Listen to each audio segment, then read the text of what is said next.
कल्याणी नगर अपघात प्रकरणातील आरोपी सुरेंद्र अग्रवाल याची उच्च न्यायालयात धाव समोर आली आहे। अल्पवयीन आरोपीचे आजोबा पुणे पोलिसांच्या विरोधात उच्च न्यायालयात गेलेले आहेत। पुणे पोलिसांनी चुकीच्या पद्धतीने अटक केल्याचा सुरेंद्र अग्रवाल यांनी आरोप केलाय। केवळ चुकीचे आरोप करत या गुन्ह्यात अडकवल्याचा सुरेंद्र अग्रवाल यांचा दावा आहे।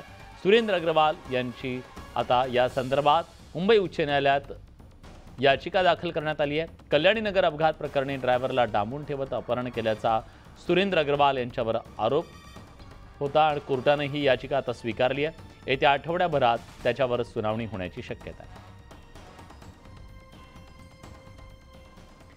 प्रशांत बाग आपले प्रतिनिधी आपल्यासोबत आहेत। प्रशांत, ही याचिका स्वीकारताना कोर्ट काही म्हणाले का? खरं तर ही याचिका गुणवत्तेच्या आधारावर कोर्टानं स्वीकारली आहे ऑनलाईन पद्धतीने। पण या विषयात सगळ्यात महत्त्वाचा मुद्दा एकच आहे, सुरेंद्र अग्रवाल यांच्यावर जो आरोप करण्यात आला आहे की ड्रायव्हरला दाबून ठेवलं, तर त्याच विषयाला सुरेंद्र अग्रवाल यांनी चॅलेंज केलेला आहे। मुळात ड्रायव्हरला दाबून ठेवलंच गेलं नाहीये, त्याच्यावरनं बनाव केला गेलेला आहे आणि पोलिसांनी हा खोटा बनाव करून या पूर्ण विषयामध्ये खोट्या पद्धतीनं अटकवण्याचा प्रयत्न केला आणि हा खूप मोठा मनस्ताप आहे। अशा प्रकारे त्यांनी या याचिकेमध्ये ही दावा दाखल केला। आता कोर्टाने ही याचिका स्वीकारली आहे, त्यामुळे येत्या आठवड्यामध्ये या याचिकावर सुनावणी होणार आहे निश्चित। त्याची तारीख जरी निश्चित झाली नसली तरी येत्या मंगळवारी नाही तर गुरुवारी याची सुनावणी होणार हे आता निश्चित झालेलं आहे। धन्यवाद प्रशांत, तुम्ही दिलेल्या सगळ्या सविस्तर माहितीबद्दल।